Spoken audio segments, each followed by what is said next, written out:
Hi అండి, welcome to worry miracles. నేను మీ శ్రావణి. ఈరోజు మన ఛానల్లో రెసిపీ నాన్ వెజ్ ఐటమ్. చాలా ఘాటుగా ఉంటుంది, ఎందులోకైనా కూడా చాలా చాలా పర్ఫెక్ట్గా సూటబుల్.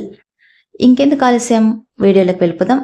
అండ్ అంతకంటే ముందుగా మీరు ఈ వీడియోని స్కిప్ చేయకుండా చివరి దాకా చూడండి. నేనైతే అరకిలో కంటే కొంచెం ఎక్కువగా చికెన్ తీసుకున్నాను. దాన్ని శుభ్రంగా 2 సార్లు కడిగి పెట్టుకున్నాను. మూడోసారి సాల్ట్ 1/2 స్పూన్ వేసి, అలాగే 1/4 టీ స్పూన్ పసుపు వేసి, ఇలా మీకు చూపిస్తున్న విధంగా ప్రతి ముక్కకు కూడా కలిపేసినాను. అంతా ఈవెన్గా బౌల్లో అంతా స్ప్రెడ్ చేసుకొని ఒక్క 10 నిమిషాల పాటు మూత పెట్టేసుకొని పక్కన పెట్టేస్తున్నాను. ఇప్పుడు ఒక పెద్ద కట్ట స్ప్రింగ్ ఆనియన్ తీసుకున్నాను. వాటిని కూడా శుభ్రంగా కడిగి సన్న ముక్కలుగా కట్ చేసి పెట్టుకున్నాను.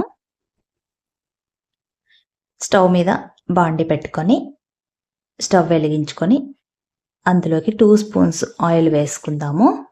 ఆయిల్ వేడెక్కింది కదా, మనం కట్ చేసుకున్న స్ప్రింగ్ ఆనియన్ ముక్కలు కూడా వేసి మీడియం ఫ్లేమ్ మీద ఫ్రై చేసుకుందాం. ఇవి అంత తొందరగా ఏం మాడిపోవు, అందుకోసం మీడియం ఫ్లేమ్ పెట్టుకోవచ్చును. ఇవి వేగి ఫ్రై అవుతేనే టేస్ట్ బాగుంటుంది కర్రీ. అందుకోసం కొంచెం ఫ్రై అయ్యేదాకా కూడా వేపుకుందాం. ఇప్పుడు ఈ బాండీని ఇంకొక స్టవ్ మీదకి ట్రాన్స్ఫర్ చేసుకుందాము.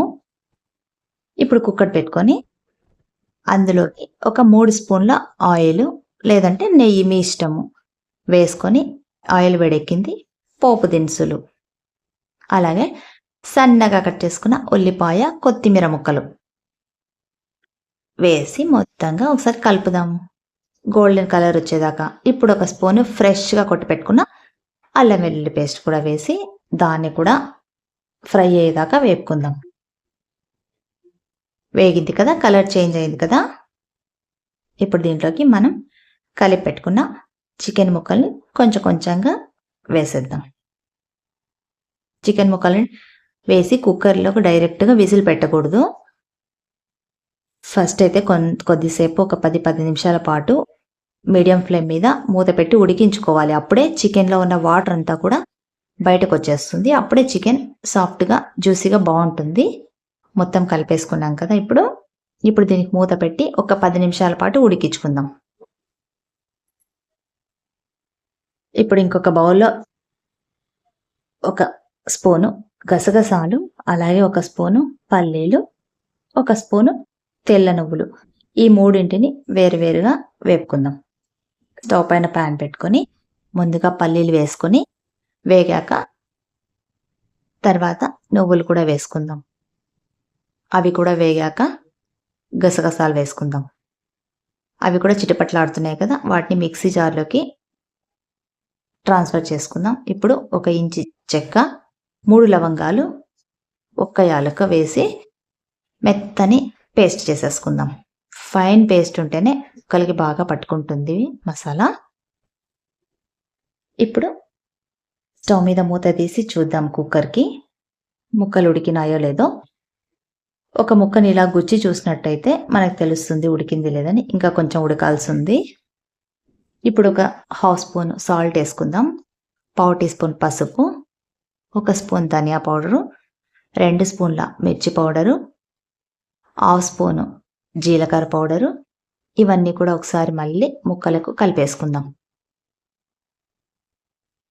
మొత్తం అంతా అన్ని ముక్కల్ని ఒకసారి మీదకి కిందకు కలిపేసుకుందాము, ఉప్పు కారాలు అన్నిటికీ పట్టేలాగా.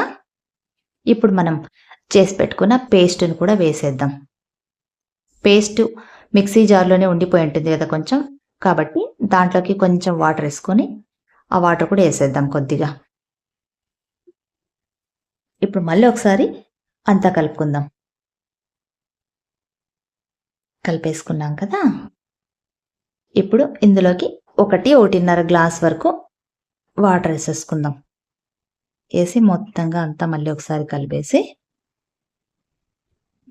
మనం ఫ్రై చేసి పెట్టుకున్న స్ప్రింగ్ ఆనియన్లు కూడా కొంచెం కొంచెంగా వేసేద్దాం. అన్నీ మొత్తం కుక్కర్లోకి అన్నీ వేసేసుకొని ఇప్పుడు వీటిని కూడా ప్రతి ముక్కకు కూడా స్ప్రింగ్ ఆనియన్ ఘాటు పట్టేలాగా అంతా కలిపేసుకుందాం. కలిపాం కదా. ఇంకేముంది, కలర్ చేంజ్ అయింది చూడండి ఎంత ఎంత బాగుందో. ఇంకేముంది, బౌల్లోకి ట్రాన్స్ఫర్ చేసేసుకోవడమే. చాలా బాగుంటుంది. మీరు కూడా తప్పకుండా ట్రై చేయండి, మీకు కూడా నచ్చుతుంది. మొత్తంగా బౌల్లోకి వేసేసుకున్నాం కదా. ఇప్పుడు మీకు ఇష్టమైతే ఫ్రెష్ క్రీమ్ వేసుకోండి.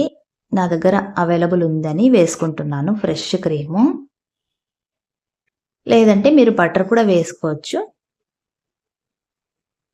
క్రీమ్ అంతా వేసుకున్న తర్వాత పైన కొద్దిగా ఇంకొన్ని స్ప్రింగ్ ఆనియన్ ముక్కలు గార్నిష్ లాగా వేసుకుందాము. చూడటానికి కూడా లుక్ చాలా బాగుంది కదా. ఇంకేముంది, అంతే. నెక్స్ట్ వీడియోలో మళ్ళీ కలుద్దాం. బాయ్.